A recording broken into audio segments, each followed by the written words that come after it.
Freedom is the only worthy goal in life. It is won by disregarding things that lie beyond our control. Epictetus. We often suffer because we misunderstand who we truly are. This misunderstanding breeds anxiety, sadness, and fear. The root cause? Our false attachment to a fragile image of the self, the ego. True courage is the gateway to freedom, and freedom naturally leads to genuine happiness. Picture this scenario. You are handed a delicate, fragile egg and told, "This egg is your master and you must protect it at all costs." Then, for weeks on end, you must carry this egg with you, ensuring it never cracks or breaks under threat of severe punishment. The constant worry would make you feel trapped, tense, and unnatural, forced to move cautiously and guardedly. This fragile egg becomes a burden. Now, imagine the ego as that egg. From childhood, we build up an idea of who we are, a self-image we desperately cling to. Society constantly reinforces this fragile identity, making it feel crucial to protect it at any cost.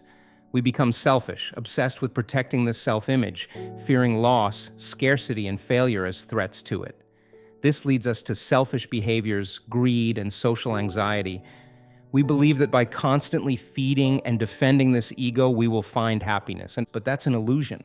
Happiness does not come from acquiring things or satisfying endless desires.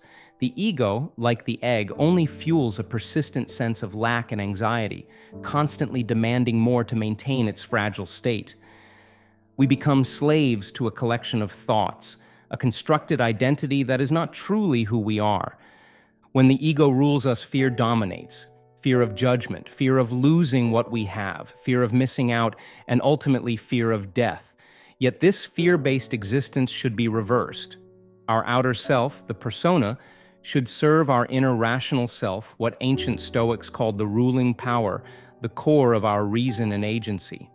The Stoics, such as Palladius, recognized the complexity of human nature. They described the self as composed of multiple facets: reason, choice, traits, and circumstances, each interacting dynamically.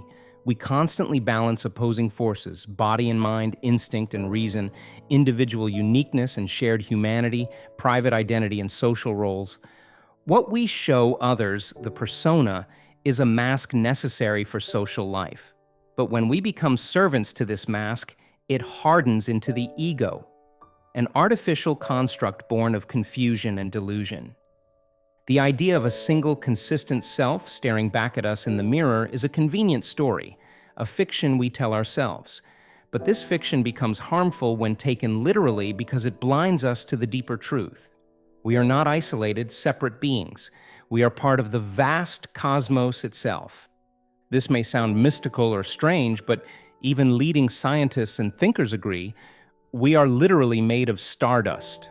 The atoms in our bodies were forged in ancient stars and will return to the universe when we die, to become part of new life.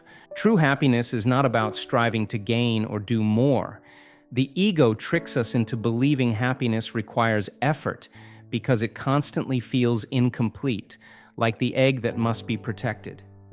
In reality, happiness is always present, waiting for us beneath the obstacles created by the ego. When we release our grip on the ego, the false self with its endless demands and fears, happiness naturally arises. Courage, in this sense, is not just about bold actions, but about the absence of fear itself. By letting go of worries about status, possessions, appearance, and security, we become whole, free, and self-sufficient, reflections of the boundless cosmos from which we come.